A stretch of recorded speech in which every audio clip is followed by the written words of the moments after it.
একটা ভিডিও আমি সারাদিন ধরে আপলোড দেওয়ার ট্রাই করছি, আপলোড হয় নাই। সবাই এখন যার যার লাইফ নিয়ে ব্যস্ত। আমরা খুব প্ল্যান করি, আমরা অনেক কিছু করি, বাট জীবনটা খুবই সংক্ষিপ্ত। আপনার কন্টেন্ট যখন আমরা দেখি আমাদের তো মনে হয় যে এই মাত্র শুট করে সাথে সাথে মনে হয় আপলোড দিয়ে দিয়েছেন। বাট এই যে আপলোডের বিষয়টা, এই ক্ষেত্রে কি আপনাকে কোনো মানে প্রতিবন্ধকতা ফেস করতে হয় কিনা, বা এটা কতটা টাফ মারাত্মক, আপনাকে এই সমুদ্র থেকে ভীষণ আপলোড? টাফ, ভীষণ টাফ। এটা আপনি খেয়াল করলে বুঝবেন যে আমার ভিডিও সর্বোচ্চ হয়তো 3 মিনিট, 3.5 মিনিট, এর বেশি আমি পারি না।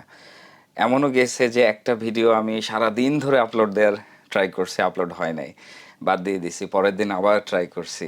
তো ওখানে তো ইন্টারনেট ফ্যাসিলিটি অতটা ভালো না, স্যাটেলাইট ইন্টারনেট স্পিড কম থাকে, লোকেশনের ওপরে ভিত্তি করে অনেক সময় স্পিড কম বেশি হয়। যেমন আমি যখন ব্ল্যাক সিতে গেছি, রাশিয়ার ওইদিকে স্পিড খুবই কম, আমি 1 মিনিটের ভিডিও আপলোড করতে পারি নাই। আবার যখন সিঙ্গাপুর বা চায়নার দিকে আসি তখন স্পিড ভালো থাকে। So depends on many things. তারপরে অনেক স্ট্রাগল করে ভিডিও আপলোড দিতে হয়। একটা ভিডিও জাস্ট আপলোড দেওয়ার পরে শেষ, আমি আর ফেসবুকে যাই না। এই জন্য অনেকেই কমপ্লেন করে আমি কমেন্টে রিপ্লাই করি না, এই সেই। আমার আসলে সুযোগ নাই। অনেকে তো মডারেটর রাখে, আপনি কি এরকম কাউকে রেখেছেন না, কি? আমার পেজে কেউ নাই, আমি নিজেই যতটুকু করি আমি নিজেই করি। আর আমার ভিডিওতে আহামরি কোনো এডিটিং নাই, জাস্ট ফোনে যতটুকু হয় অতটুকুই, সবই বাহ। র, অর্গানিক।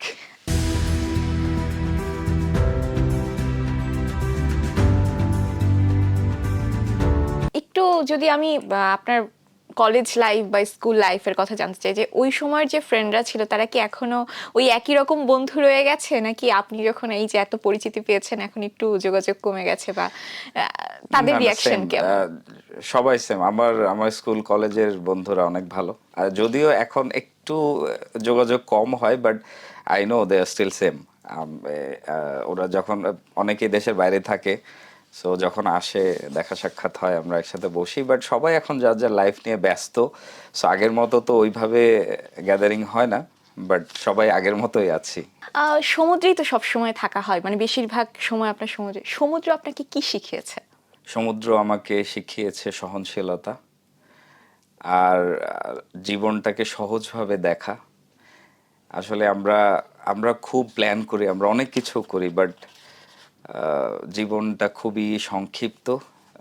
আপনি যদি চিন্তা করে দেখেন, আমি অলরেডি, আমার বয়স এখন 34, আই এম অলমোস্ট ডান, শেষের দিকে। সো এত প্ল্যান করার কিছু নাই, জাস্ট লিভ ইউর লাইফ। আমি এখন ভাবি যে আমার প্রত্যেকটা দিন আমি এমন কিছু করতে চাই যেন আমার মনে হয় যে yeah, actually I am living my life, আর কিছু না।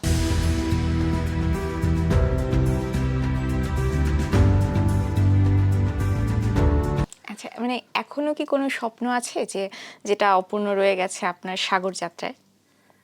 আহ, না, এখন তেমন কিছু নাই। ওই যে আমি এত বেশি প্ল্যান করি না।